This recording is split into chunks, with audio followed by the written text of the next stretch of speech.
Un cordial saludo, que Dios les bendiga. Bienvenidos a nuestro devocional del día de hoy. Hoy vamos a estar hablando sobre el texto de Levítico capítulo 5, versos del 1 hasta el verso 6. Si alguno es llamado a declarar como testigo de algo que vio o supo y no lo denuncia, comete pecado y cargará con la culpa. Asimismo, la persona que haya tocado cualquier cosa inmunda, sea cadáver de bestia, animal o reptil impuro, aunque no lo sepa, se hallará en estado de inmundicia ritual y se le contará como pecado. Si alguien sin darse cuenta toca cualquiera de las inmundicias humanas que lo pueden hacer impuro y después llega a saberlo, será culpable. Si alguien sin entender demasiado bien lo que hace, jura a la ligera con sus labios hacer mal o hacer bien, en cualquier caso que el hombre acostumbra a jurar, si después lo entiende, será culpable por cualquiera de estas cosas. Cuando peque en alguna de estas cosas, confesará aquello en que pecó y para su expiación presentará al Señor como ofrenda de expiación por el pecado que cometió una hembra de los rebaños, una cordera o una cabra. Así le hará el sacerdote expiación por su pecado. En el capítulo 5 nosotros nos encontramos todavía en el ámbito de los sacrificios por pecados. Y en este caso se nos menciona 4 en particular. En el primer caso nosotros nos encontramos con una persona que podría haber testificado en un juicio, pero no lo hace, se abstiene de hacerlo. En el segundo y tercer caso nos encontramos con los pecados relacionados con la impureza ritual. Esta impureza que se daba por haber tocado cierto tipo de elementos que no debían ser tocados por ellos, que era por el un lado ciertos animales muertos, o también podía ser un cadáver que se hubiese tocado. Y por último, en el cuarto caso se nos menciona cuando la persona ha jurado para bien o para mal, pero no ha cumplido con su juramento, se ha olvidado, lo ha descuidado y después lo recuerda. En estos 4 casos nos encontramos con que el israelita omitía hacer algo que debía haber hecho. En el un caso omitía haber dado su testimonio que podía haber marcado la diferencia en un juicio por alguna u otra razón, simplemente no hizo lo que debía hacer. En el segundo y tercer caso nos encontramos que por ignorancia la persona no se purifica del pecado que había tenido sobre sí por el hecho de haber topado cierto tipo de elementos que no debía hacerlo. No lo supo y por esa razón no hizo lo que debía hacer. Y en el último caso, en el caso del juramento, la persona se compromete a hacer algo, pero luego por descuido, él se olvida de cumplir con lo que había prometido y pues no lo hace porque se había olvidado de hacerlo. En estos 4 casos nosotros nos encontramos con lo que a veces se ha dado en denominar el pecado de omisión. Es decir, no es solamente una falta que nosotros cometemos cuando hacemos algo que está mal delante de los ojos de Dios, sino que también es pecado cuando nosotros no hacemos lo que podríamos haber hecho en pro de algo mejor. El texto de Santiago nos dice que le es pecado al ser humano el no hacer algo que está bien y que podía haberlo hecho.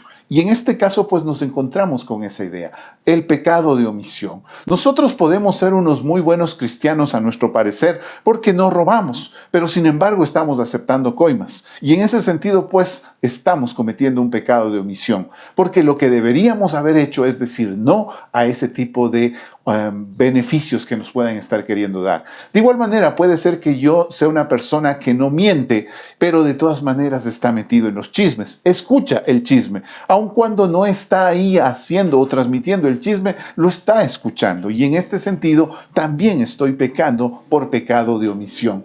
Por ponerlo en comparación con lo que dice el libro de Levítico, lo que hemos leído, es como si esa inmundicia hubiese tocado mi mente y mi corazón porque yo estaba ahí cerca para escuchar ese chisme y ahí pues yo también me estoy contaminando. De igual manera puede ser que yo no hable malas palabras, no sea grosero, no sea tosco, pero de todas maneras no me importa escuchar cierto tipo de música que sé que es ofensiva, que sé que es grosera, alienta cierto tipo de sexualidad y de todas maneras yo no me hago problema por escucharla porque me parece entretenida, divertida, amena. Pero no me estoy dando cuenta de que también me estoy contaminando con eso al permitir que eso entre en mi vida. De igual manera, puede ser que yo sea una persona que no se emborracha, pero de todas maneras no le dedico más tiempo a Dios, no le dedico más tiempo a mi comunión con Dios, a la oración, a la lectura de la palabra, al congregarme. Así que no estoy haciendo lo malo, pero tampoco estoy haciendo el bien que Dios quiere que yo haga. En el ámbito no cristiano, nosotros también encontramos este tipo de personas o este tipo de pensamiento. Con que yo no le haga daño a nadie, allá el resto que se maten. Esta es una manera de pensar muy popular hoy en día, pero que justamente nos habla de esa indiferencia ante lo que es el bien.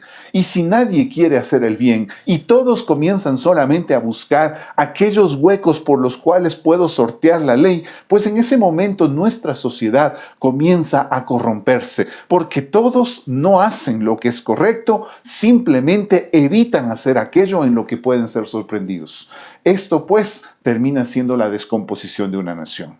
Nosotros como cristianos somos llamados a no hacer lo que está mal, correcto, pero también somos llamados a hacer lo que es correcto, porque si no lo hacemos, eso también nos es pecado. Por esa razón es que este texto de Levítico nos desafía a presentar un sacrificio delante de Dios. Era algo que le costaba al israelita comprar o sacrificar uno de los corderitos que tenía en su casa para poder presentarlo delante del altar por aquello que debió haber hecho y no lo hizo. Era una manera de que en su mente y en su corazón le doliere al israelita lo que no había hecho y que debía haber hecho.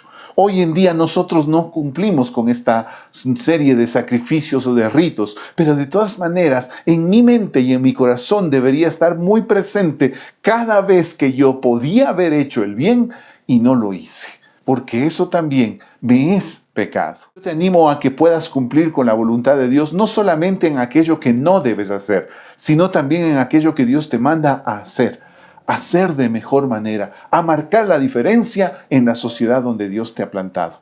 Que ahí puedas ser el que marca la diferencia y hace algo de mejor manera.